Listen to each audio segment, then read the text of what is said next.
We're starting our next session, the complete performer, in conversation with the one and only Bushra Ansari.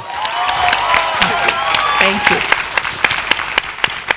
And to moderate this session is another fine television actress, Nimra Bucha, who's a theatre, film and television actress. Thank you. Thank you. And of course is in no need of an introduction, but anyways, I will just for the sake of formality.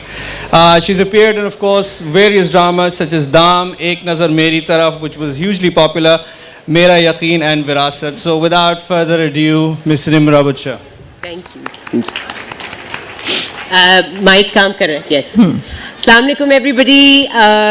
So happy to be here. Bushra के बहाने मुझे भी इतने सारे लोग देख रहे हैं. तो without any delay, ये बुशरा अंसारी हैं. ये बुशरा अंसारी है और कोई और बुशरा अंसारी नहीं है. बुशरा, सबसे पहले मैंने आपसे ये पूछना है. It's a very serious question, okay? हम यहाँ मजाक नहीं करने आए. आप मुझे ये बताएं कि आप खाती क्या हैं? मैं बहुत कुछ खाती हूँ और ये झूठ नहीं है. जो मेरे करीबी दोस्त हैं वो अच्छी तरह जानते हैं कि मुझे खाने पीने का बहुत शौक़ है और सिर्फ ये है कि मैं वो गंद बला नहीं खाती. लेकिन आप कोई ऐसी चीज़ खाती हैं जिसने आपको इस कदर प्रोलिफिक, इस कदर टैलेंटेड बना दिया है? क्योंकि ये खाना ही होगा और तो मैं कुछ सोच सोच के थक गई हूँ. नहीं, ये मैन्युफैक्चरिंग फॉल्ट्स हैं. जो फैक्ट्रीज काम कर रही थी ना, उन्होंने ऐसी बहुत सी चीज़ें और प्रोड्यूस की हैं. मेरी बहनें, मेरा भाई, जो भी जीन्स हैं सब में ट्रांसफ़र हुए हैं. किसी में कुछ ज़रा ज़्यादा हुए हैं, कुछ चीज़ों के कम हुए हैं. नीलम अहमद बशीर जो मेरी सबसे बड़ी बहन है, आप में से बेशतर लोग उनको जानते होंगे क्योंकि यहाँ ज़्यादातर किताब पढ़ने वाले लोग आए हैं. वो अफसाना निगार हैं और उनकी 8-10 किताबें हैं. फिर एक फुप्पी मेरी परवीन आतिफ़ हैं, उनकी भी कोई 8-9 अफसाना की किताब हैं. और वो ज़रा तालीम याफ्ता उसमें चले गए मोड में. फिर मुझसे बड़ी हैं सुंबुल, वो बहुत ही अच्छा गाती हैं. वो सबसे बेस्ट गाती हैं. गाते तो सभी हैं लेकिन वो हम सब में बेस्ट हैं. और इसी तरह होते होते वो मुझसे छोटी अस्मा है, वो बहुत अच्छी फर्नीचर डिज़ाइनर भी हैं, वो गाती भी हैं, वो एक्ट भी करती हैं. बस मैं भी कुछ ना कुछ इसी तरह कर लेती हूँ. तो वो जेनेटिक प्रॉब्लम्स हैं. ये बहुत बड़ी प्रॉब्लम्स हैं बुशरा, क्योंकि कोई ऐसी चीज़ नहीं है जिसके बारे में मैं सोचूं कि आपने ना की हो. मैं आपको बिल्कुल बहुत कम काम किया आपके साथ. जी बिल्कुल. अभी हमने रिसेंटली किया and I was so amazed to see you because मैं देखती थी लेकिन मेरी आपसे मुलाकात नहीं हुई और जब हुई तो बहुत ही अच्छा लगा. अच्छा, चलें, आपने देखा बहुत. मैं फ्लैटर फील कर रही हूँ. लेकिन वाकई मतलब मैं आपसे जब मिली नहीं थी तो मुझे ये पता था आप गाती हैं. You are one of the best mimics in the world, not in this country, in the world. You write beautifully. आपके ड्रामे जो हैं वो ना सिर्फ बहुत पोएटिक होते हैं, but they raise very serious issues. You are very brave in doing that. आपने कुकिंग शो भी किया है, आप होस्टिंग भी करती हैं, आप खाना पकाती भी हैं और मेरे ख्याल में कुछ और तो 2-3 चीज़ें जो आप, कपड़े आप इतने खूबसूरत पहनती हैं. बस वो मैं अब ये सोच रही हूँ, आज मैंने ऐसा सोचा कि जब सब कहीं जा रहे होते हैं आप लोग भी कि क्या पहनेंगे. पहले सोचा ये साड़ी, फिर सोचा वो सूट, फिर सोचा कि जल्दी जल्दी जो कुछ भी है सारा कुछ ही पहन लो. जो कुछ भी अल्लाह मियाँ ने दिया है वो जल्दी जल्दी पहन लो, कुछ पता नहीं क्या होने वाला है. तो अब कपड़े पहनते हुए ये भी एक बहुत इम्पॉर्टेंट एक वो होता है नुक्ता. लेकिन ये कि कुकिंग का तो शो एक ऐसे फ़न शो है. मुझे कहाँ, मैं एक नॉर्मल जैसे हाउस वाइफ पकाती हैं वैसे पकाती हूँ. फुलके बहुत अच्छे बनाती हैं. मैं फुलके बहुत अच्छे बनाती हूँ, इसमें कोई शक नहीं है. और एक ही चीज़ का मुझे शौक़ था और बचपन से ये होता था कि खानसामा से मैं कहती थी कि भाई मेरी रोटी तुम छोड़ दो क्योंकि मुझे फूलने वाली रोटी पसंद है. पराठे बहुत अच्छे, that I inherited from my दादी. उनके पराठे इतने मशहूर थे कि उस पर मेरी बड़ी बहन नीलम ने एक नज़म लिखी थी बचपन में. कुछ आपको याद है? नहीं, एक शायद शुरू पता नहीं, एक हमारी दादी हैं, नाम है उनका अम्मा जी. पराठे वो पकाती हैं, पता नहीं बल के क्या होते हैं, वो मुझे पूरा याद नहीं है. लेकिन जो बेसिक चीज़ें शादी के बाद सीखनी पड़ती हैं बवजूह बावजूद सीखनी पड़ती हैं। वो कुछ भी नहीं आता था ना, तो फिर इस कदर कोई हंटर बहुत बड़ा था मेरे सर पे, क्योंकि उनको बहुत शौक था खाने पीने का। खाने पीने का मुझे भी था, लेकिन पकाने का नहीं था, जैसे कि बहुत सी लड़कियों को नहीं होता। लेकिन मैं ये समझती हूँ अब ये फ़लसफ़ा कुछ ज़िंदगी में ऐसा आया है, कुछ स्टेटमेंट्स जारी करने का वक्त आ गया है, क्योंकि वक्त तेज़ी से गुजर गया है। और वो ये है कि जब लड़कियों को कोई काम नहीं आता और वो शादी होकर कहीं जाती हैं किसी घराने में या किसी एक के चुंगल में, तो दो तरीके हैं गधे से काम करवाने के, एक गधे को लात मार के और एक उसको पुचकार के। तो जब कोई उसको लात मार के सिखाता है तब भी वो सीखता है मजबूरन, और जब कोई पुचकार के कहता है तब भी वो सीखता है। तो भी आपकी चॉइस है कि आप कैसे सिखाते हैं, और फिर उसी तरह उसकी आउटपुट भी निकलती है। शायद मुझ पे ज़रा हंटर सख्त था, तो मैंने काफ़ी अच्छा खाना पकाना सीख लिया था। खाना तो आपने पकाया, वो भी पकाया, और घर के बाहर भी इतना काम किया, वहाँ पे भी बहुत कुछ पकाया। बस कुछ ना कुछ करते चले गए। और एक ऐसा था, मैं तो लोगों को ही क्रेडिट देती हूँ, क्योंकि उन्होंने इस तरह से एक्सेप्ट करते चले गए और इनकरेज करते चले गए कि खुदा जाने क्या क्या किया, और फिर वो अप्रूव होता गया। तो उससे लगा कि शायद मुझे कुछ आता है, आता वाता कुछ भी नहीं था। ये खैर, but Bushra working woman, working mother, और फुलके बनाना while you were working, what does a day in Bushra's life look like? I think वो चेंज होता रहा schedule according to the children's schedule, because जब बच्चियाँ छोटी थीं, यहाँ पे मेरे कोई रिश्तेदार नहीं थे ज़्यादा, एक कज़न है और एक खाला, सारा ननिहाल ददियाल उनका पंजाब में था, और काम बहुत ज़्यादा था। और फिर मुझ पे ये जिम्मेदारी भी थी कि बाहर के भी कुछ काम करने हैं, तो फिर ज़्यादातर लोड बच्चियों का मैंने लिया और काम अकॉर्डिंगली ही किया। अभी मतलब किसी को बता रही थी तो उनको हंसी आ रही थी कि पीटीवी के 20 साल जो मैंने मुसलसल काम किया, शुरू में मैंने सिर्फ 5 सीरियल्स में काम किया है। वो क्योंकि बच्चों के एग्ज़ाम्स और टेस्ट और उसके बीच में उसके आगे पीछे देखभाल, फिर कभी, लेकिन मैं नज़र बहुत आती थी क्योंकि मैं हर इम्पॉर्टेंट ओकेजन पे होती थी, कहीं अवार्ड में, कहीं शो में गाना गा रही हूँ, कहीं कुछ। लेकिन जो एक बाकायदगी से जिसे कहते हैं ना, जैसे शकील हैं माशाल्लाह, बता रहे थे 18 सीरियल उन्होंने किए थे 10-12 साल में, तो वो मुसलसल करते थे। मुझे सिर्फ ये था कि जहाँ बच्चों के साथ, फिर बाहर के टूर्स भी लेती थी, तो बच्चों की छुट्टियों में लेती थी, पूरी दुनिया में लटकाए फिरती थी लड़कियों को अपने साथ, और स्टेज पे मैं परफॉर्म कर रही होती थी, पीछे मेरी बच्चियाँ खेल रही होती थी, ज़ाहिर है इकबाल भी साथ होते थे, और बच्चों को छोड़ के मैं नहीं कभी गई। यहाँ तक कि जब वो ओ लेवल्स में आ गई और वो अपने घर पे अपने वालिद के साथ रुक सकती थी, उससे पहले मैंने हर जगह, आपको मैंने आज देखा बेबी को फीड कराते हुए। Nariman was 1.5 year old when I came to Karachi from Islamabad, और मुझे याद है मैं उनको नेपी लगा के ऊपर इकबाल के कमरे में सुला के फीडर दे के, फिर नीचे जाके बिजली का शोशा का बिजली, और 50-50 ये, फिर एक स्टेज प्ले था जिसमें बद्दो भी थी, Qazi Wajid, Shakeel, everyone was there, Behroz, Javed. तो मैं नरिमान को किसी की गोद में पकड़ा के अपनी एंट्री करती थी, फिर वापस लेती थी। तो बच्चों के साथ साथ ही मुझे बड़ी एक तसल्ली भी है कि मैंने कभी ऐसा नहीं हुआ कि बच्चों को कहीं निगलेक्ट किया हो, वो मुझसे हुआ नहीं। मतलब ये अच्छी बात है या बुरी बात है पता नहीं, वो हो नहीं सका। बुशरा, आर्टिस्ट के बारे में अक्सर कहा जाता है कि ये थोड़े से संकी होते हैं, मतलब अगर काम कर लेते हैं तो फैमिली नहीं बना सकते, बच्चे नहीं पाल सकते। शोबिस की ख़वातीन के बारे में लोगों का आमतौर पे ये होता है कि हाँ, दे आर लिटिल बिट गैर जिम्मेदार। तो आपको लगता है कि मतलब आपने, are you one of the few people जिन्होंने इस तरह निभाया है, या हमारे यहाँ इस तरह की बहुत सारी ख़वातीन हैं? आई थिंक हम लोग जो टेलीविज़न की जो ब्रीड मेरे साथ की है, मिसाल के तौर पे, या मुझसे थोड़ी पहले की सायरा हैं, समीना अहमद हैं। समीना भी सिंगल पेरेंट थी, उन्होंने कितने अच्छे तरीके से अपने बच्चे पाले हैं, उनको पढ़ाया है और काम भी किया है। सायरा हैं, सायरा के साथ एक बहुत बड़ी सपोर्ट थी, इधर उधर सुन तो नहीं रही कहीं?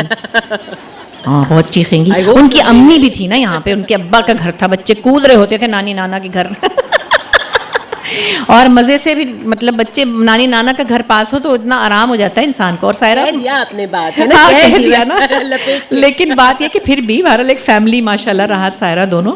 और फिर मेरे साथ की अगर आप देखें, सबा ने भी समझे मोर और लेस सिंगल पेरेंट ही है वो, और उन्होंने अपने बच्चे माशाल्लाह इतने अच्छे पाले। रुबीना अशरफ हैं, बद्दो हैं, मतलब आपके सामने मिसालें, बिकॉज हम सब लोग मिडिल क्लास फैमिलीज़ की लड़कियां ख़वातीन थे और हमने घरों में एक पैटर्न देखा हुआ था लाइफ का कि माँ बाप किस तरह से बच्चों को ट्रीट करते हैं, ब्रॉटअप उनका क्या होता है, उनकी एजुकेशन कितनी इंपॉर्टेंट होती है, आपकी प्रायोरिटीज़ क्या होती हैं। ये सब हमने चूँकि देखा था, हम कहीं बाहर से नहीं आए थे या हम कहीं ऐसी जगह से नहीं आए थे जहाँ से अभी कुर्सी पे से उठ के गई तो मतलब ये कि जैसे जैसे आपको फैमिली में आप देखते हैं, तो मेरे ख्याल है ये आपकी अपने ऊपर है कि आपकी तरजीहात क्या है। और हमारी तरजीहात बहरहाल बच्चे, फैमिली, घर, काम सब बैलेंस रखना, अपने ऊपर लोड बहुत होता है, आप अंदाज़ा नहीं लगा सकते। मेरा ख्याल है कि हमारा स्केड्यूल चूँकि बिल्कुल नहीं होता, वो एक तो टीचर्स भी बड़ी मेहनत से बच्चे पालती हैं, बैंकर्स भी पालती हैं, बहुत सारे और लोग हैं, लेकिन हम जैसे स्केड्यूल जिनके होते हैं जो सुबह से गए और रात 10 बजे आए और फिर पीछे बच्चों की खबर भी लेते रहे और उनको भाग भाग के, क्योंकि मैं टीवी के करीब रहती थी तो मैं उनको स्कूल से ला के छोड़ के फिर वापस आ जाती थी लंच ब्रेक में। सो वो एक बैलेंस जो है उसमें अपने आप को बहुत से महाजों पर कामयाब करने की कोशिश रही। कुछ कहीं कहीं फेल भी हुई होंगी, क्योंकि जो बेचारे मेरे साथ रहते थे उनसे पूछें पता नहीं कितने दुखी होंगे वो लेकिन मैंने मजदूरी बहुत की है अपने बच्चों के पीछे और घर के पीछे, मजदूरी जैसे फिजिकल बहुत मैंने एफर्ट किया है, मेंटल का तो छोड़ें आप। वाकई बुशरा, मतलब ये एक जो एक्टिंग का, सिंगिंग का, राइटिंग का, इसके लिए एक बहुत डिसिप्लिन्ड इंसान होने की ज़रूरत है। And you think you are, I think I am focused. ये मेरी शायद अच्छी बात है। मैं गिरना नहीं चाहती। मैं बीच में कभी कभी किसी काम से, जैसे लिखने वाले काम में कभी आपका मूड नहीं होता, बिकॉज मैं इतनी रेगुलर राइटर नहीं हूँ। जो लोग रेगुलर राइटर्स हैं वो एक फ़्लो में चलते हैं, उनकी आमद चलती रहती है, वो एक उनका रूटीन होता है, बहरहाल सोचने का अमल तो वहाँ भी जारी रहता है। लेकिन चूँकि मैं साल में 1.5 साल में लिखने बैठती हूँ, फिर किसी प्ले में चली जाती हूँ, फिर किसी और शो में चली जाती हूँ, तो मैं तो चूँकि फुदकती बहुत हूँ यहाँ वहाँ, फिर अपने आप को मुझे वापस लाना होता है। तो पिछले दिनों मैं ये सोच रही थी, मैं 2 साल बाद लिख रही थी, अभी मैंने एक सीरियल लिख के दिया सुल्ताना सिद्दीकी को, तो वो मैं सोच रही थी कि मुझे क्या मुसीबत पड़ी है कि मैं बार बार इस प्लॉट से निकलती हूँ, फिर किसी और प्लॉट में जाती हूँ, फिर वापस इस प्लॉट में आती हूँ। And that's a very difficult thing to do कि आप 3 महीने 4 महीने एक नॉवल या एक सीरियल लिखते हैं और आप उसी मोड में रहते हैं और उसी के अंदर उसी प्लॉट में बुनते रहते हैं, अपनी कहानी वीव करते रहते हैं और फिर उसको ख़त्म कर लेते हैं 2, 4, 3 महीने में जो भी है। मैं उसमें से फिर निकल जाती हूँ, फिर उसमें आती हूँ, फिर किसी और में जाती हूँ, फिर आती हूँ, मुझे ज़रा वक्त ज़्यादा लग जाता है।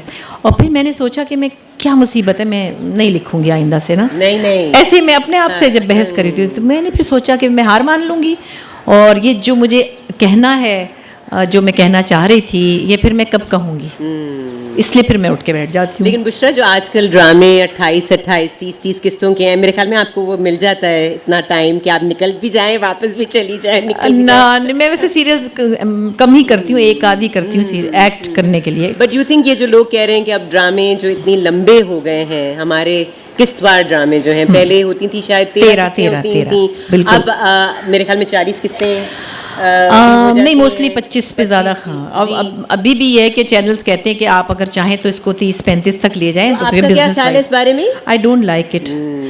मैं कई दफ़ा अभी मैंने जो सीरियल लिख के ख़त्म किया वो 23 पे रुक गई मैं, क्योंकि मुझे लगा वो 23 तक है, हालांकि मेरे पैसे बनते हैं।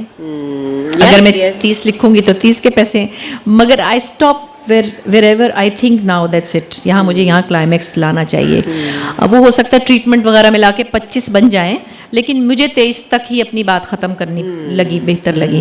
अब बिजनेस पॉइंट ऑफ व्यू से बहुत सारी चीज़ें, no it's a different craft, it's a technique now.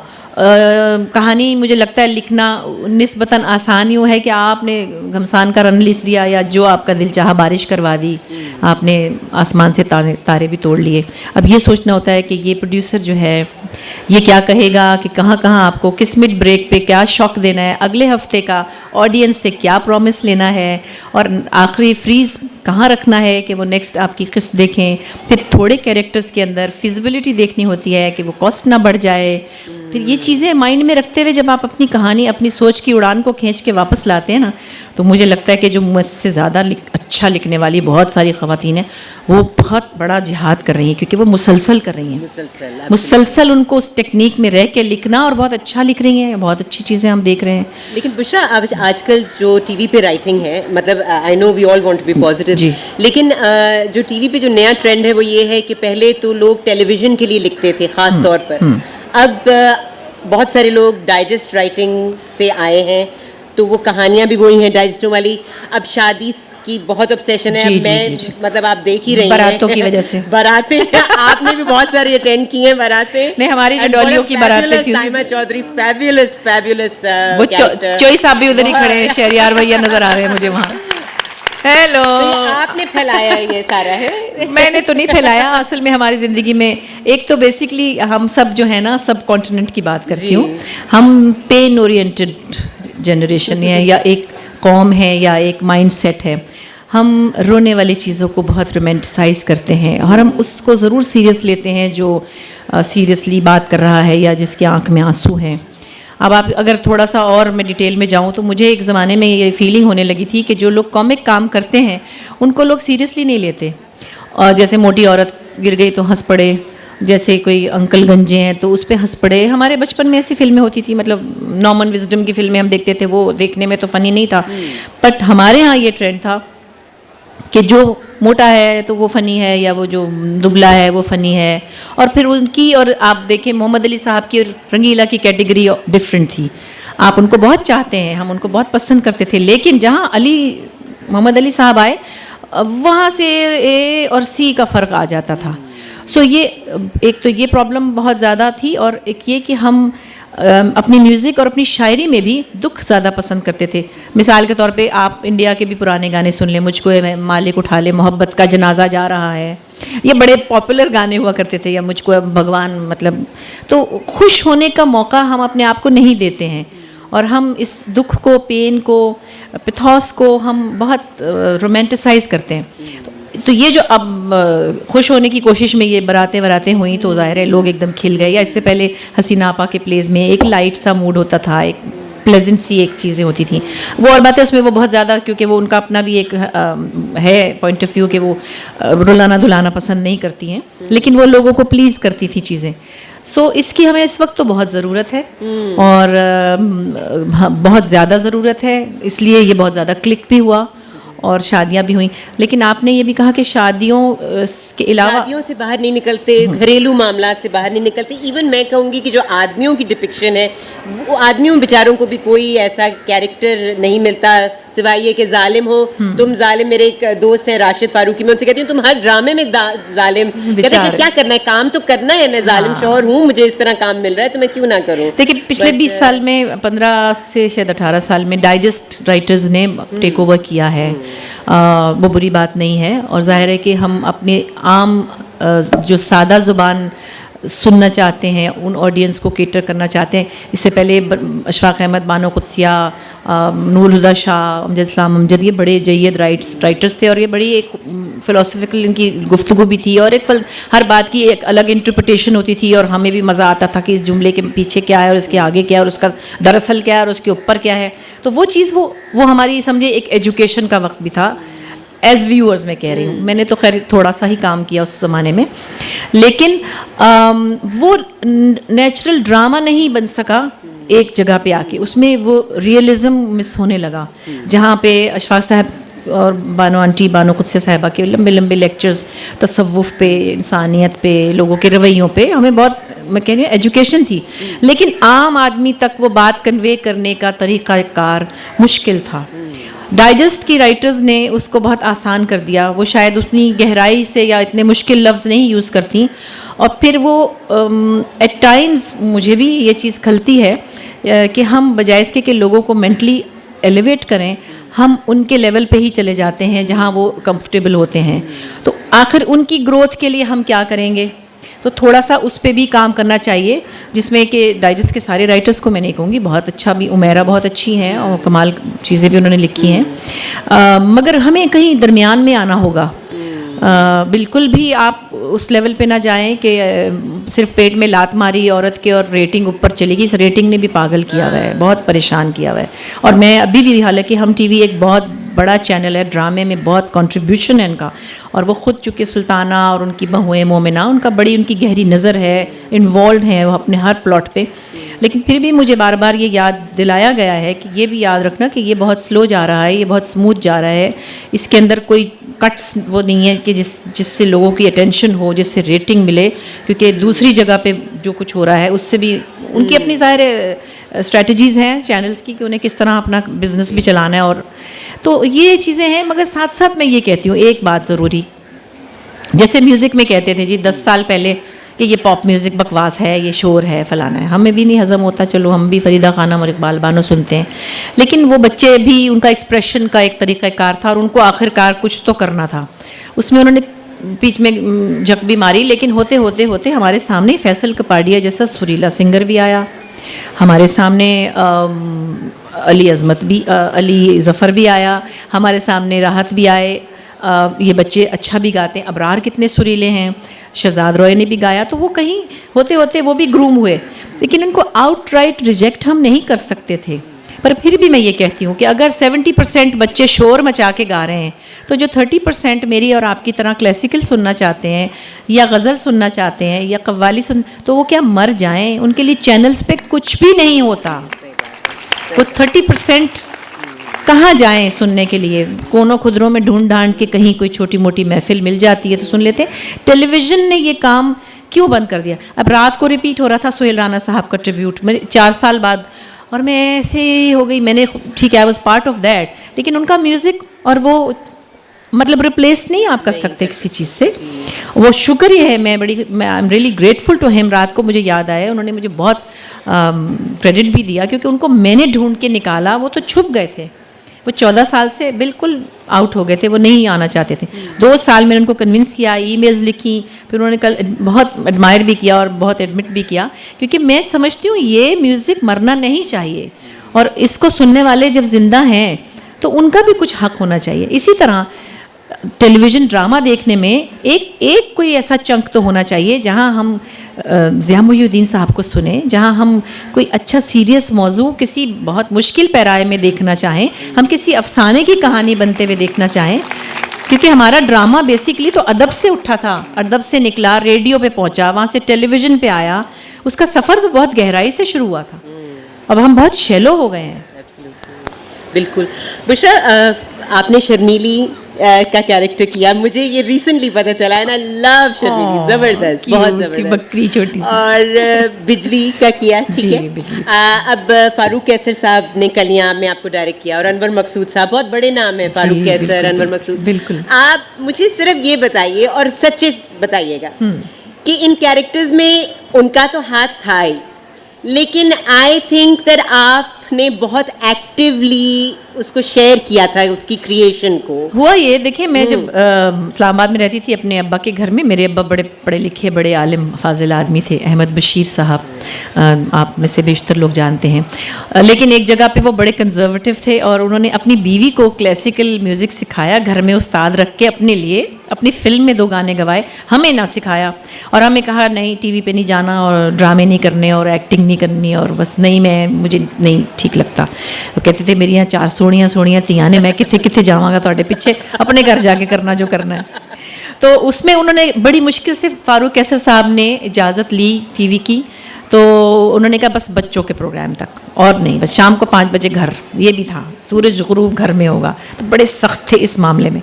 तो उसमें फिर फारूक साहब जो थे वो पपेट्स बना के लाया करते थे, मुख्तलिफ हैगा, सरगम, ये वो। तो उन्होंने एक पपेट बनाया बड़ा क्यूट सा शर्मीली का, और फिर मुझे याद आ रहा है कि आगा नासिर साहब, हमारे बड़े प्यारे बुज़ुर्ग मोहतरम, उनकी बेटी वो भी लिखती हैं, अखबारों में भी लिखती हैं, उनको बुलाया। वो छोटी थी उस वक्त कि तुम आवाज़ निकालो, उसको नहीं आ रही थी, तो मैंने कहा तुम ऐसे करो ना, उन्होंने कहा तुम कर लो बस। तो वो, मैं तो गाती थी उसमें, सिर्फ बच्चों के प्रोग्राम में गाती थी मैं उसमें कलिया में।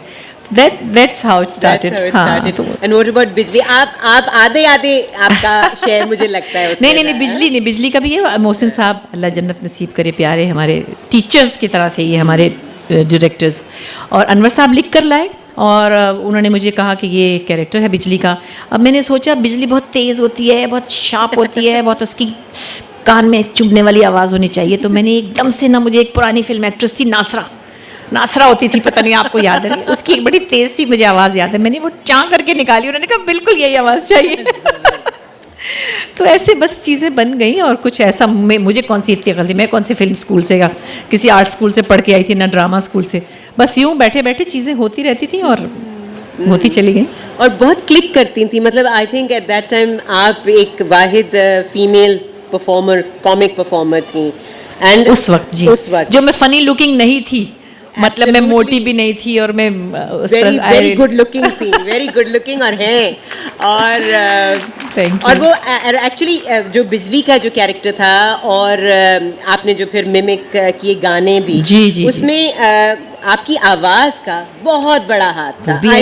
वो भी ऐसे ही हुआ कि शुएब और हम दोस्त थे, हम काम करते थे 50-50 में, और वो कहने लगे कि वो तायरा सैयद का उसने कुछ लिखा था, रिश्ते मिलते नहीं मुटियारों को, तो हम ऐसे बैठे जैसे दोस्त नहीं आपस में करते मस्ती। तायरा बड़ी जान जिगर है मेरी, लेकिन उस वक्त बड़ी स्टार थी वो, और मैं तो खैर कुछ भी नहीं थी उनके सामने। तो मैंने वो किया तो शुएब ने कहा बस तुम ये कर दो। फिर हाय मेरी अंगूठियाँ, ऐसे शुएब आ गए लाहौर से, मैं सुबह ही आया हूँ, मुझे कल जाना है वापस, और ये अभी चलो इसी वक्त। और अस्मा बेचारी मेरी बहन, उसको बुखार हुआ था, उसको मलका पुखराज बना दिया, उसका मेकअप भी डार्क कर दिया, ऐनक भी टूटी हुई लगा दी, पता नहीं क्या उसने। तो ये शुएब की हरकत थी।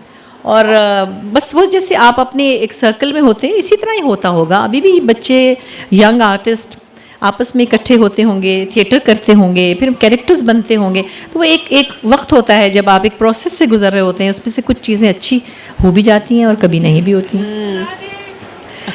इतनी तो बातें सुना रही हूँ, ख्वाहिश रिक्वेस्ट आनी शुरू हो गई है।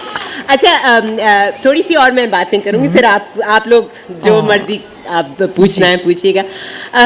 बुशरा, आप की जो एक मैरिज, मीडिया मैरिज मैं कहती हूँ, एक थी आपकी high profile, very high profile. Iqbal Ansari साहब अपने पीक पर, अपने करियर में ह्यूज डायरेक्टर, आप you know like you had already become a very big star at that time I think. तो जैसे दो डॉक्टर जब शादी करते हैं तो काफ़ी उनको कहना चाहिए, कहते हैं ना कि डॉक्टर को डॉक्टर से शादी नहीं करनी चाहिए। तो इस तरह शोबिज़ में भी जब दो लोग साथ होते हैं और उसमें से फिर एक इंसान बहुत ही मशहूर हो जाता है, जैसे कि आप, तो वो किस तरह बैलेंस? इनफैक्ट जब हमारी शादी हुई थी तो मैं थोड़ी सी मशहूर थी, बहुत ज़्यादा नहीं थी। मैं कलियाँ में काम करती थी। कलियाँ वैसे उस ज़माने में बहुत हिट बच्चों का प्रोग्राम होता था, and for 2 years I was singing every week, 2 गाने गाती थी। तो किसी हद तक कॉलेज में पढ़ती थी, तो मैं अपनी तरफ से तो बड़ी मशहूर हो गई होंगी। शादी हुई तो इकबाल की भी एक आध सीरीज़ ही हुई थी, आधे चेहरे एक सीरीज़ में, वो उन्होंने सिंगल प्लेस की सीरीज़ थी। वो कोई इतने फेमस नहीं थे, और ज़ाहिर है उस ज़माने में कोई इतना एक्सपोजर भी नहीं था कि उनकी कोई तस्वीरें छपती। मगर शादी हुई तो एक, मैं अभी पिछले दिनों अपने कोई अखबार की कटिंग्स देख रही थी, मेरी किसी वेबसाइट के लिए उनको चाहिए थी, तो मेरी तस्वीर थी और उस पर नीचे लिखा था बुशरा बशीर ने इकबाल अंसारी से शादी कर ली। और फिर वैसे together we became a good team, और काम करने में आसानी भी हुई, बच्चों के साथ भी ज़ाहिर है मैनेज करने में आसानी हुई। वो फिर क्रिएटिवली भी बहुत रिच थे और अपने काम में वो बहुत माहिर थे, फिर वो अपने काम करते चले गए। हाँ, वो being more famous face, I think उनको कोई चीज़ बॉदर नहीं करती थी, बिकॉज वो अपनी ज़ात में इतनी बड़ी अंजुमन थे कि उनको कोई चीज़ नहीं हिला सकती। किसी ने उनसे एक बार पूछा था, लॉन्ग टाइम बैक, किसी ने इंटरव्यू लिया किसी मैगजीन में, उन्होंने कहा कि how do you feel about your wife being so famous and well known face, and you आप बिहाइंड द कैमरा हैं या फलाना। He said no, I don't have any problem because I am the creator. So ऐसा भी होता है, कोई बात नहीं। आप ये मुझे बताएं, मर्दों का मसला क्या है आखिर?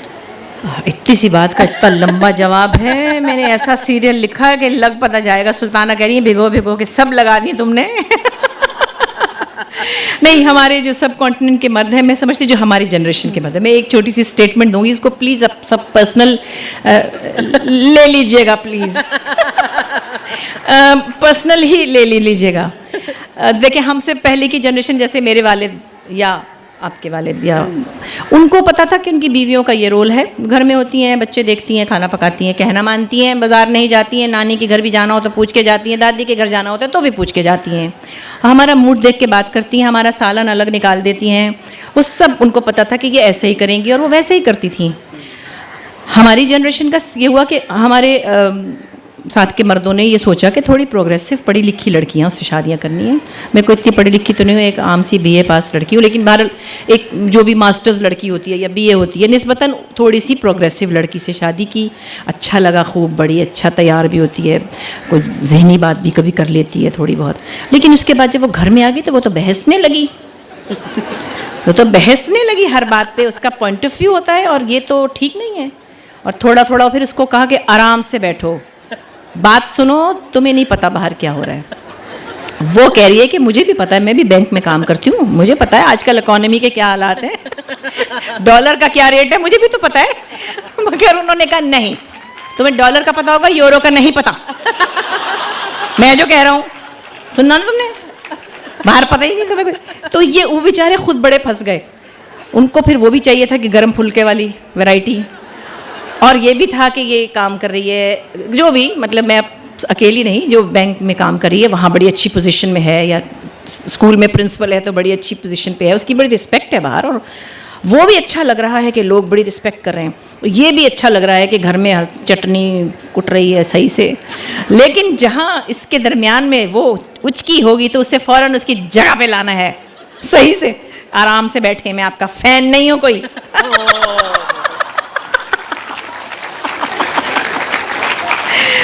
बावजूद इसके कि क्रिएटिव लोगों के अंदर ये चीज़ें भी हैं, वो खुद क्रिएटिव थे, वो कोई डॉक्टर तो नहीं थे।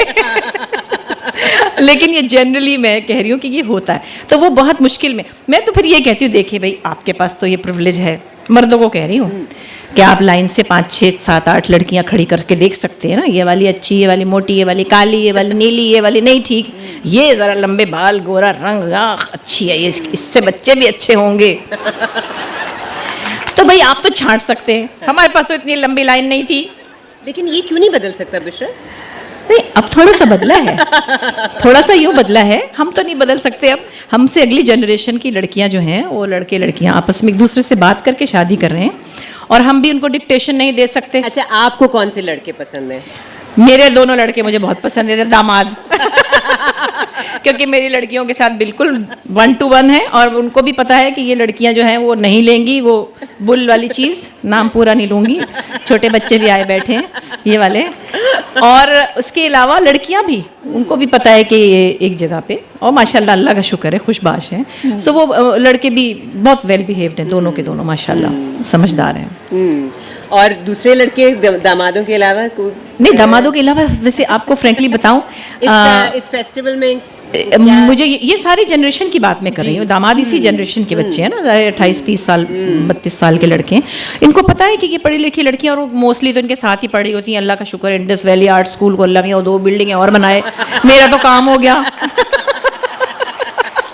वही आपको दोनों दामाद। अल्लाह का शुक्र। मुझे कोई कहते ना हमारी बेटी का रिश्ता ढूंढने, मैंने कहा किस तरह ढूंढते हैं, मुझे तो नहीं आता ढूंढना।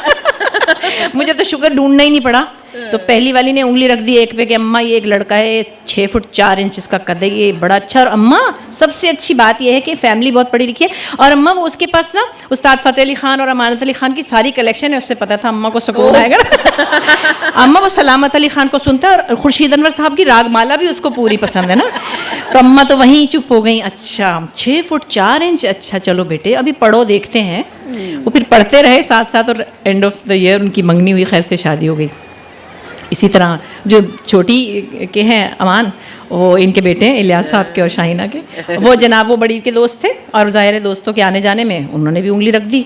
तो उन्होंने कहा, और वो तो पहले दिन ही आ गई, कह लगी नैरी का तो अफेयर था, मेरा अफेयर नहीं है, मैं इसको जानना चाहती हूँ।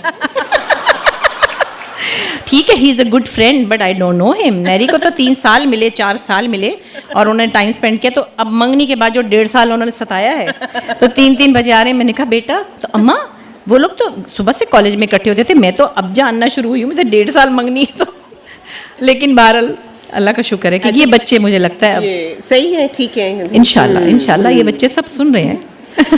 अच्छा बुशरा, थोड़ी पुराने लड़कों की भी बात हो जाए। पुराने लड़कों थोड़े से पुराने, ज्यादा अच्छा, पुराने अच्छा। नहीं। आपने अल्ताफ हुसैन साहब का इंटरव्यू किया। पुराने लड़के हैं वो। कपड़े पड़े खमीर हो गए। गोल गप्पा होते जा रहे हैं।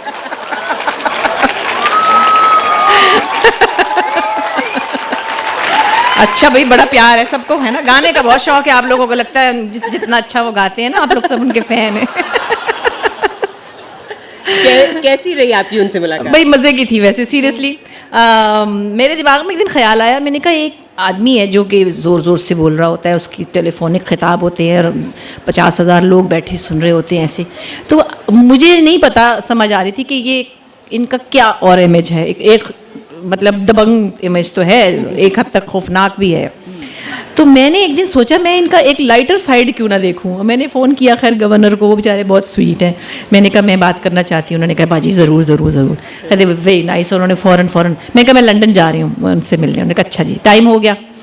अब वहाँ जो उनके लोग थे उन्होंने कहा जी अगले दिन आप हमारे ऑफिस आइएगा। आज भाई ने कहा है कि बाजी को ज़रा ऑफिस की सैर कराएं। मैंने कहा हाँ ज़रूर, क्यों नहीं। मैं और इकबाल अंसारी गए, तो वो एक बीच में बड़ी सी टेबल थी जैसे कॉन्फ्रेंस टेबल होती है, और ऑफिस था जिसमें सब लोग अपने काम कर रहे थे, उनके दफ्तर ऐसे कमरे कमरे थे।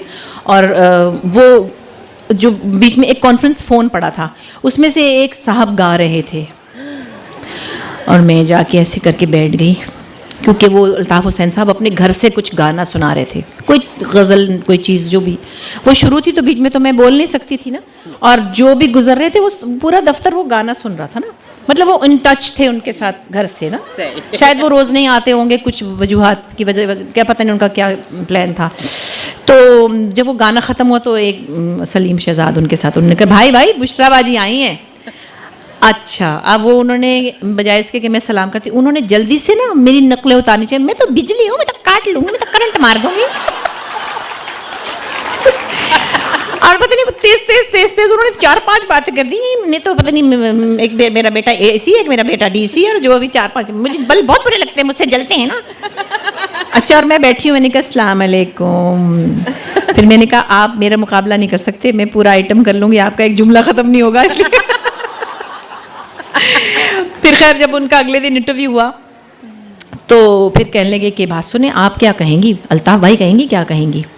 मैंने कहा मैं तो अल्ताफ़ हुसैन साहब कहूँगी। कि हम क्या कहें आपसे, बाजी कहें या साहिबा कहें। मैंने कहा जो आपका दिल चाहे। हम भी फिर बुशरा साहिबा कहेंगे। मैं कहा हाँ आप भी बुशरा साहिबा कहें। फिर उनके कोई 1-2 लोग थे, उन्होंने कहा कि सवाल दिखा देंगी बाजी, क्योंकि मीर शकील साहब ने भी सवाल मंगाए कि पता नहीं मैं क्या कह दूँ। मैंने कहा नहीं, आराम से बैठे, मैं सियासी तरफ नहीं जा रही, मैं गपशप करूँगी। बहरहाल बहुत मज़े में उन्होंने, फिर उन्होंने उससे कहा बीच में मत बोलना तुम, मैं उनका नाम नहीं ले रही, वो भी मशहूर हैं बड़े, उनके पार्टी के ही हैं। बस चुप रहो, जो ये चाहेंगी पूछेंगी, और जो उनका दिल चाहे बीच में मत बोलना, चुप रहो। अब मैंने पूछा, फिर कहने लगे बात सुने, शादी का जिक्र नहीं करेंगे हम। मैंने कहा अच्छा नहीं करेंगे, तो मगर ये जो तस्वीरें लगाई बच्ची की इतनी बड़ी बड़ी, ये कहाँ से आसमान से टपकी थी हैं? फिर कहने लगे अच्छा। मैंने कहा आप ऐसा करें, आपकी शादी हुई थी, चले नई बात बनी, आप चुगलियाँ मत कीजिएगा ना अपनी बीवी की, बस आराम से जिक्र कर दीजिएगा। हाँ ठीक है। अच्छा, मुझे लगा जैसे कोई 10 साल का बच्चा नहीं होता, और मैंने प्यार प्यार से पोले उनसे सारी बात कर ली। And he was very happy about that. अच्छा, फिर बाद में उनके साथ एक खातून थी जो पिछले दिनों मर्डर हो गई, उनकी पार्टी की थी, पंजाब से आई थी, वो बड़ी शदीद पंजाबी थी, लंबी ऊंची, यानी कि MQM का नाम उनके साथ आ रहा था, तो मैं उनको देख रही थी कि ये बट थी कोई, वो ना मतलब देखने में बहुत सारी बट थी, कश्मीरी टाइप। अब मैं भी एक पंजाबी हूँ, लेकिन मेरी जान से तो नहीं लग रहा था मगर बहरहाल उन्होंने मुझे कहा कि बुशरा बाजी फिर जो बातें की हैं ना, इसमें से फिर आपने एडिट नहीं करनी है। मैंने कहा जी वो तो अब जियो की मर्जी है ना, उनकी क्या पॉलिसी, क्योंकि बहुत सी चीज़ें ऐसी थी मुझे लगा कट जाएंगी, जो कि बाद में नहीं कटी। खैर, और बहुत सी चीज़ें मुझे मालूम हुई कि MQM क्यों बना था, शायद मुझे नहीं मालूम थी। पर उन्होंने गाना भी गाया, फिर कहने लगे अच्छा भाई हम गाना सुनाएंगे, हंसीएगा नहीं। फिर मैंने कहा नहीं, मैं नहीं हंसूंगी बिल्कुल। उन्होंने सुनाया और आपने सुना और देखा। सुना दें बुशरा उनका गाना। नहीं, उनका गाना नहीं दिखा सकती मैं, तो अपना ही गाना खराब कर लूँगी, मुझे नहीं आता। Please Bushra please. नहीं, उन्होंने गाया था, पता नहीं दिल तोड़ने वाले देख के चल हुई, वो बस वो जो एक अंदाज था ना उनका, वो एक प्यारी सी नानी अम्मा टाइप ना।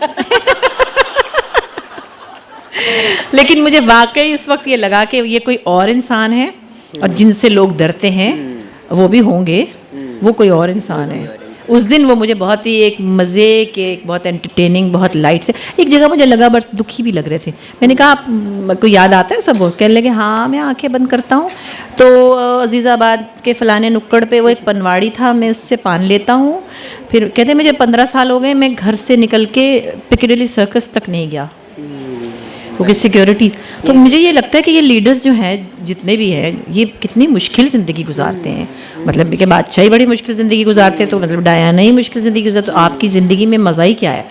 आई डोंट नो, इसका कुछ प्लेजर होगा उनके पास, आई डोंट नो, मगर ये चीज़ें भी हैं और लोगों के साथ भी होती होंगी जो मुल्क बदर होते होंगे। तो बुशरा, मुझे उन्होंने दिखा दिया पर्चा के अब सवालात का टाइम है। अच्छा, किसी और को बेची हुई कुर्सी? आखिरी नहीं, आप यहाँ बैठिए। एक आखिरी आपसे मैंने सवाल पूछना है कि अगर आपको इमरान खान का इंटरव्यू करना हो तो आप उनसे क्या पूछेंगी? क्या सवाल ऐसा? जी ज़रूर। इमरान खान से इंटरव्यू करना मुश्किल नहीं है। अभी आजकल क्या पूछूंगी? क्या पूछेंगे आप? मैं ये पूछूंगी कि धरने में इतने सारे लोगों को बिठा के डेट मारने कितने बजे जाते थे वो?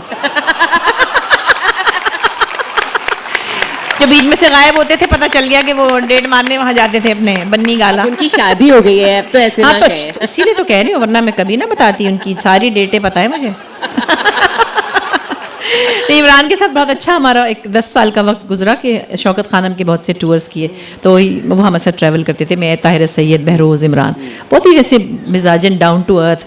बल्कि एक मज़े की बात है, शौकत खानम का बहुत बड़ा एक हमने दुबई में फंड रेज़ किया था, इसमें लता मंगेशकर भी थी, मैडम भी थी, आबदा परवीन भी थी, दिलीप साहब थे, बाबरा, ये वो कौन कौन नहीं था। तो सब तैयार वैयार होके हम पीछे बैठे हुए कि भैया भैया। तो इमरान की आई डोंट नो, जूतों की सेंस नहीं है उनकी। He is very bad at wearing shoes. कपड़े शपड़े वेल ड्रेस्ड हैं, तो उनके जूते ज़रा ना बोरिंग से थे, कुछ पता नहीं, थोड़े घिसे हुए थे। तो बहरोज़ बड़ा चला के कहने लगा, वैसे मैं सोच रहा हूँ खान साहब इसके बाद एक हम फंड रेज़ करेंगे जूतों के लिए। मैंने देखा कि सब कुछ ठीक है, नीचे पिशावरी चप्पल है, कहीं से घिसी हुई, कहीं से उड़ी हुई, अब पता नहीं क्या आलम है, आई डोंट नो, ये हमने देखा। इसलिए शायद लोगों को रहम आ जाता है उन पर। शायद। अच्छा जी, सवालात ऑडियंस, वही रिक्वेस्ट, सवाल जो भी हो। अरे भाई क्या गाएंगे हम? यहाँ से तो मैंने अभी देखा, मेरी तो रूह ही कांप गई, नैयरा नूर खिसक के निकली उस तरफ को, मैं कैसे गाना गाऊँ, आवाज़ ही चली जाएगी। जबकि उन्होंने गाना तो बंद कर दिया और हम पे बड़ा जुल्म किया नैयरा ने, क्या प्यारी मीठी आवाज़ है। गाना तो खैर क्या, कोई एक छोटी सी फारसी वाला, और तुम्हें कहाँ से याद आ गया? मुझे बड़ी पसंद है गुगुश, हम सब ने बचपन में देखा हुआ है उनको बहुत, और उनका एक गाना था बड़ा मशहूर, मुझे बड़ा अच्छा लगता था, और मैंने उसको काफ़ी पहले PTV पे गाया था, और मुझे लगा कि काफ़ी 70-80% तक मैंने कर लिया था उसको शायद कॉपी। अब पता नहीं फारसी का किसी को मज़ा आया नहीं आया। नहीं। मन ओ मदिहम वही मन ओ मदिहम इश्क़ याद कुनात मन ओ मदिहम खिनोस बुनियाद कुनात मन ओ मदिहम वही मन ओ मदिहम इश्क़ याद कुनात मन ओ मदिहम खिनोस बुनियाद कुनात मन ओ मदिहम वो la la la la la la la la la la la la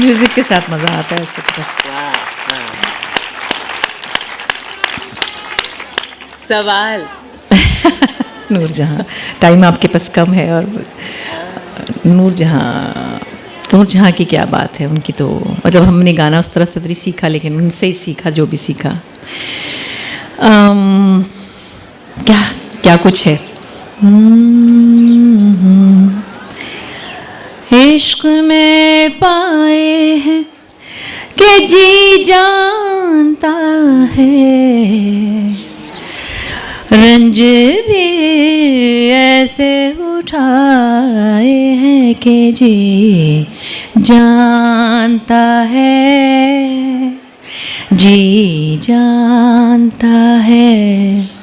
लुत्फ वो इश्क में पाए हैं कि जी जानता है, रंज भी ऐसे उठाए हैं कि जी जानता है, जी जानता है।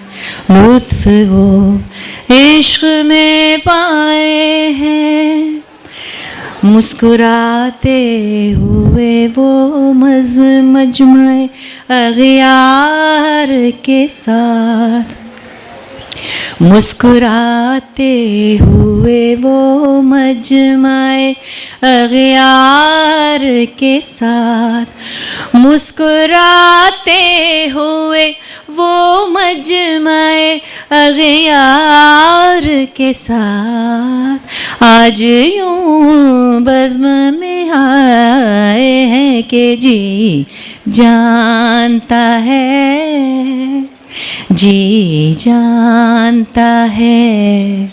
लुत्फ वो इश्क में पाए हैं। ये वैसे माइक जो है ना अजान वाला है, गाने वाला नहीं है।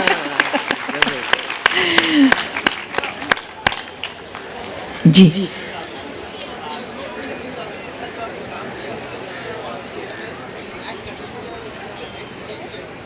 सलीम नासिर साहब के साथ ये कह रहे हैं कि जो काम किया वो सामने ऐसे थे या बिहाइंड द कैमरा भी ऐसे थे।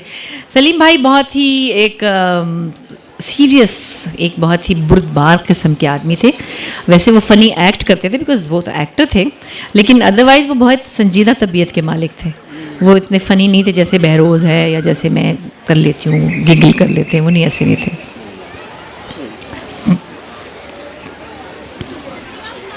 आपकी आवाज़ नहीं आ रही, उनका माइक खोलिए प्लीज़। है जी, चलिए अब मैं सुन के बता दूँगी आप क्या क्या।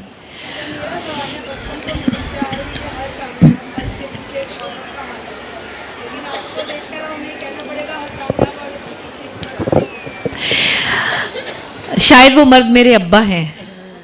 अगर हर कामयाब मर्द के पीछे, कामयाब औरत के पीछे एक और मर्द का हाथ है। लेकिन जहाँ आप उचकी थी वहाँ आपको उन्होंने उचकने दिया ना।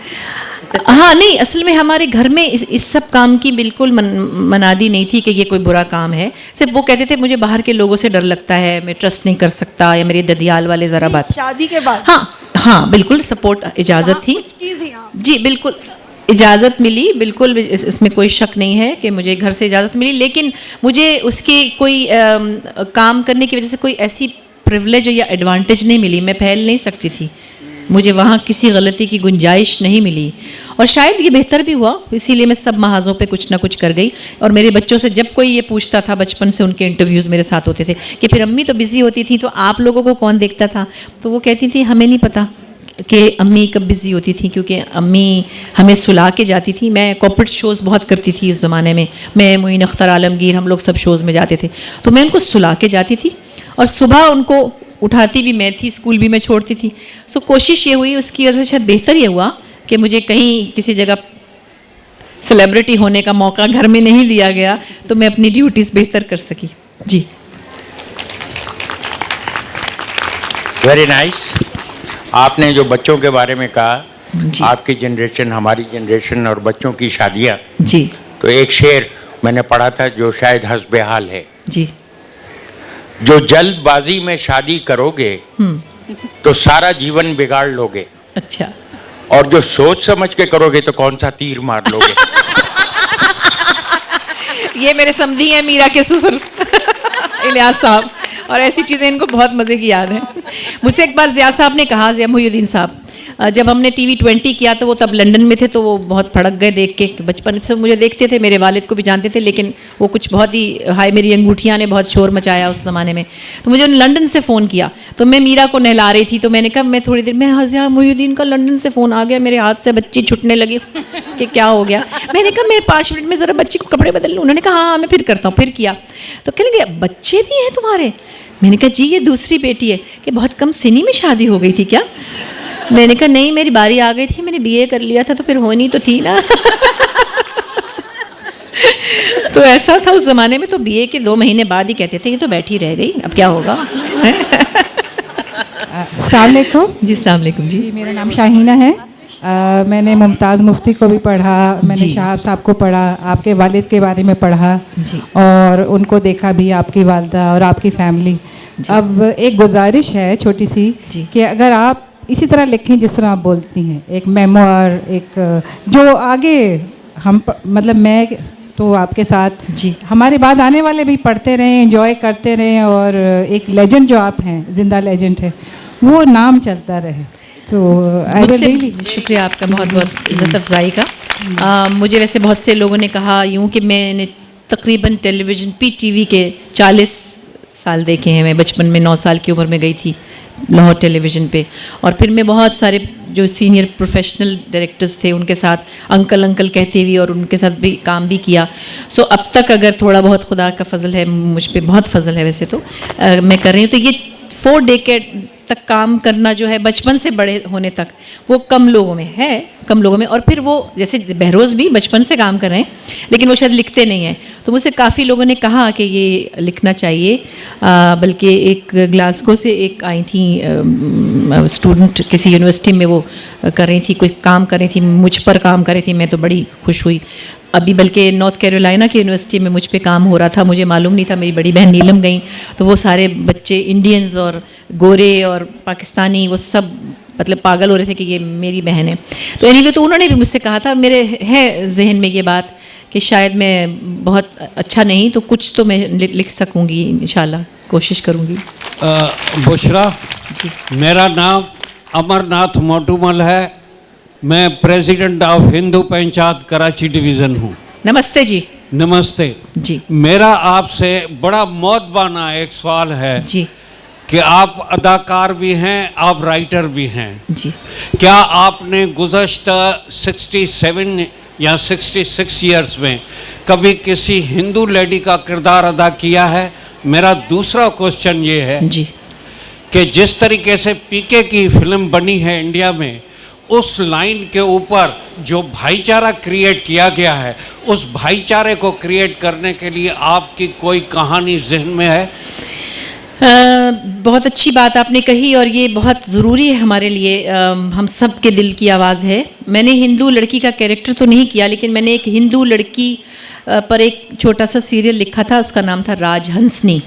और वो हिंदू लड़की मुसलमान होती है, कन्वर्ट होती है, अमेरिका में होती है, और हुमायूं सईद उसके मियाँ बने थे। एंजेलिन ने वो हिंदू लड़की का रोल किया था, और वो बड़ी कन्विक्शन से मुसलमान होती है, लेकिन वो मुसलमान लड़का उसको मिस हैंडल करता है। और ये रियल स्टोरी भी है, क्योंकि मेरी एक जानने वाली फैमिली है, और अपने बच्चों को वहाँ से छीन के यहाँ मुसलमान बनाने ले आता है। उसमें कहीं मैंने उस हिंदू लड़की का केस प्लीड किया है, क्योंकि हम ज़ाहिर है, और मैं जिस घर से हूँ वहाँ सबसे बड़ा मज़हब इंसानियत है। मेरे वालिद अहमद बशीर साहब की बातें बहुत से लोग करते हैं और सब जानते भी हैं। कि अब एक छोटी सी बात कहूँगी कि जिस ज़माने में मेरी दादी के ज़माने में भी, और मतलब मेरे बहुत बचपन में, जब फ्लश सिस्टम नहीं होते थे और हमारे सफाई करने वाले, जिनको हम क्रिश्चियंस कहते थे, मेहतरानियाँ आती थीं, और मेरे वालिद बाकायदा ज़िद करके मेरी दादी से बहस करके उनसे खाना पकवा के खाते थे। और ये उनका ये जुमला मुझे कभी नहीं भूलता कि अगर ये हमारा गन ना उठाएं तो हमारे सर पे आ जाए। और जबकि मेरी दादी ज़ाहिर कहती थी कि किचन में ना घुसें, जैसे कि उस ज़माने में होता था। और शुक्र है वो रिवायत हमारे घर में भी है, हमारे किसी भी मिलने वालों के या सर्वेंट के ये चीज़ें नहीं होती हैं। दूसरी बात, ये पीके के बारे में आपने कही, देखिए इंडियन इंडस्ट्री हमसे बहुत आगे है, बहुत बड़ा मुल्क है, कल्चरली भी बहुत सी फ्रीडम्स हैं वहाँ पे। म्यूज़िक ये कल्चर हमारा, तो हमें इसको ज़िंदा रखने में इतनी मेहनत लग गई कि इसको आगे बढ़ाने में तो और लगेगी।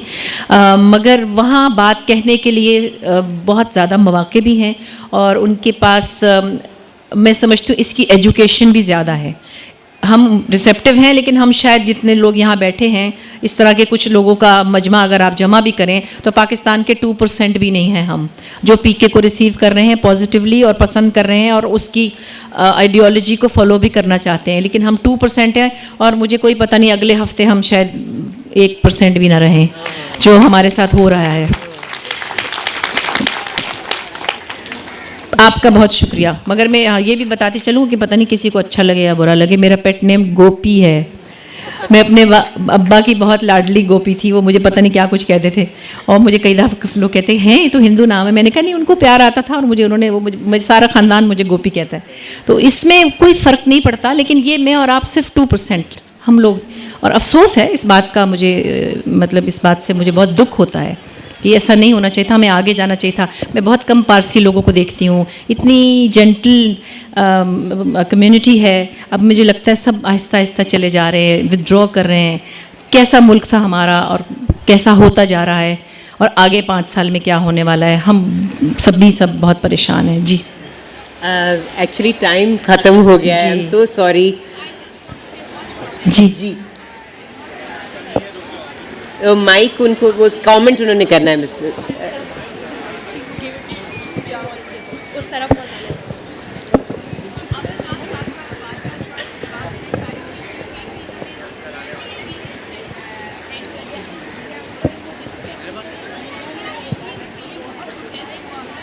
जी हुआ है इंडिया में प्रोटेस्ट, आई नो, लेकिन लिमिटेड है फिर भी।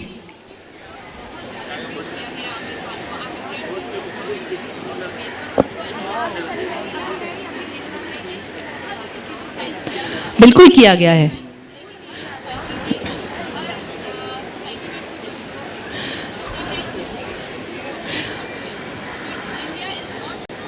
नहीं, ये बात नहीं है, लेकिन हमसे बहुत ज़्यादा फिर भी ये एटलीस्ट ये बात कहने की जुर्रत दी गई है। जी बड़ा मुल्क है, ज़ाहिर है वहाँ ज़्यादा लोग भी हैं उस हवाले से, लेकिन फिर भी मैं समझती हूँ कि हमारे पास और हमें अपने जहनों को, अपने दिलों को वसी करना चाहिए। और आप सबका बहुत शुक्रिया। निम्रा आपका बहुत शुक्रिया। Bushra, thank you so much, thank you everyone. Thank you. Ladies and gentlemen, thank you for attending such a great session.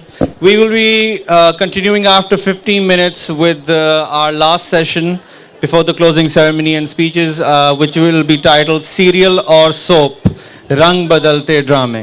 Please do join us then.